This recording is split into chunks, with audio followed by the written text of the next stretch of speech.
News every 15 minutes, weather every 10, and sports twice an hour. Newstalk KGVO, AM 1290 and now 101.5 FM. You're listening to Montana Morning with Peter Christian. The city of Missoula wastes no time getting on the anti-Indiana bandwagon. Good morning, everyone. It's Montana Morning. It's Wednesday, April 1st. Happy April Fool's Day, everyone. April 1st, 2015. Don't be fooled today. Cloudy, 35 degrees in Missoula. And our newscast this morning is sponsored by Dig It Excavating. They bring 30 years of excavation excellence to every job. Call 214-4292. Well, the city of Missoula has joined a group of cities and states protesting Indiana's newly enacted religious freedom laws, stating that they could be used as an excuse to legally discriminate against the gays and lesbians. Missoula City Council Vice President Jason Weiner has more. Creates a heightened level of scrutiny for any action that could be perceived to limit religious expression. And the concern is that this could legalize discrimination against gays, lesbians, bisexuals, and transgender people. Weiner says the state of Indiana should adopt a measure similar to the anti-discrimination ordinance passed here in Missoula over 5 years ago. It simply shouldn't permit discrimination. The city of Missoula has an ordinance that forbids discrimination in housing, employment, and accommodations against people because of their sexual orientation or gender identity. I think that should be the law everywhere. And I think that Indiana can get itself out from under the cloud that's gathered over it if they simply adopt a provision along those lines. Indiana Governor Mike Pence has urged lawmakers in that state to send a bill to his desk clarifying the intent of the new religious freedom law that critics fear could permit legal discrimination.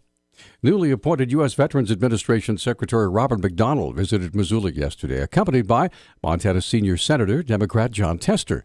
At a press conference yesterday in the University Center, McDonald announced funding for a new program to help homeless veterans. We announced $93 million in VA grants to community organizations across the country who are helping us solve veterans' homelessness with a program we call SSVF, or Supportive Services for Veterans Families Program. McDonald said a portion of those funds have been allocated to Montana. Today I'm proud to announce as part of that $6 million of that is coming here to Montana to an organization called Volunteers of America, one of our partner organizations. It's an organization we're very proud of. Following the press conference, Tester and McDonald met with student veterans for a listening session. 10 Republicans have joined House Democrats in narrowly defeating a proposal to permit concealed weapons on college campuses. The Montana House failed Senate Bill 143 on a vote of 49 to 51 yesterday. Supporters say the Constitution's right to keep and bear arms guarantees that Montana's permit holders should be allowed to carry their concealed guns on public campuses. They also say that shootings at college campuses could be de-escalated by a person with a concealed gun who could fight back. Opponents say only 7 states allow concealed carry on campuses because they say, and I quote, drugs and firearms don't mix, end quote. Republican Representative Jeffrey Wellborn said he voted against the proposal at the request of the parents of a Montana Tech student who was shot and killed by another student in 1982. The House could reconsider the measure later today. On December 28th of 2014, Montana Highway Patrol troopers Wade Palmer and then Cadet T.J. Templeton were first to respond to an accident on I-90 near Frenchtown. On Tuesday, the two were honored by Montana's Attorney General Tim Fox for their bravery. But 24/7, 365 a year, the Montana Highway Patrol does what it does in an exemplary fashion. Now Trooper Templeton and Trooper Palmer exemplify what is the best and finest among the best and the finest in law enforcement. Asked about his feelings during the incident in which several vehicles were involved on an icy road that crashed into each other, injuring several, Trooper Palmer said everything happened too rapidly to think about the danger involved. It was insane. I mean, I really can't describe it in words.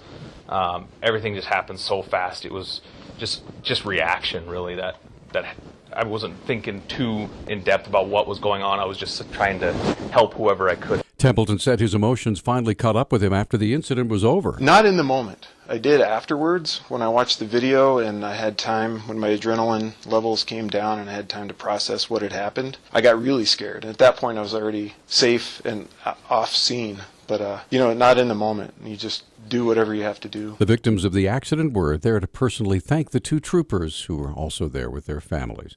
Firefighters in Montana are mopping up and keeping a close eye on winds. on a fire in the Custer-Gallatin National Forest. Mariah Lucian, a spokeswoman, said the fire that broke out Saturday in grass and dense timber near Red Lodge was 30% contained as of yesterday.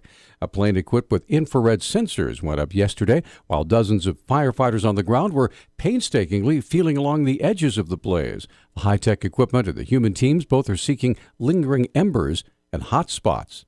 Lucian says firefighters are concerned about strong winds expected to accompany a cold front after a sunny, warm morning. Meanwhile, the Pine Creek fire, 4 miles northeast of Columbus, which also broke out Saturday, was reported 45% contained.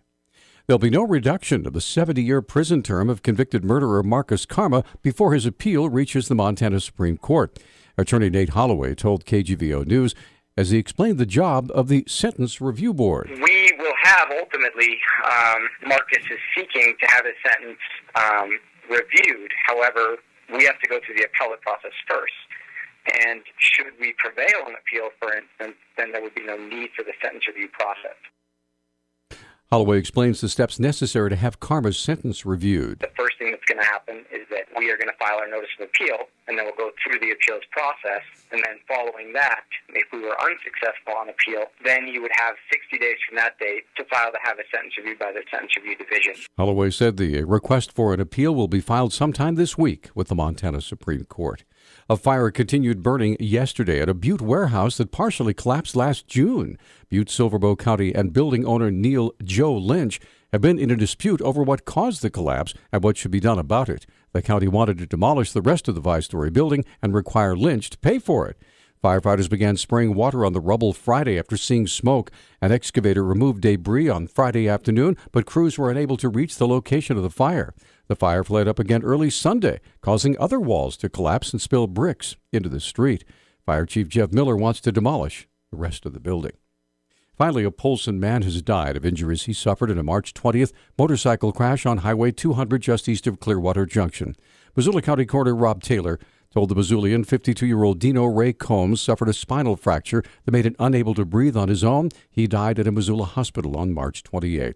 The Highway Patrol says a deer ran out in front of Combs. He was unable to avoid striking it, causing the crash. Our news talk time now is 6:10. News Talk, KGVO. Missoula's official weather station. Mostly cloudy skies today with a chance of showers. Highs will top out in the mid to upper 40s. Winds will be breezy with wind gusts as high as 20 miles per hour. I'm meteorologist Brooke Foster for KECI 13.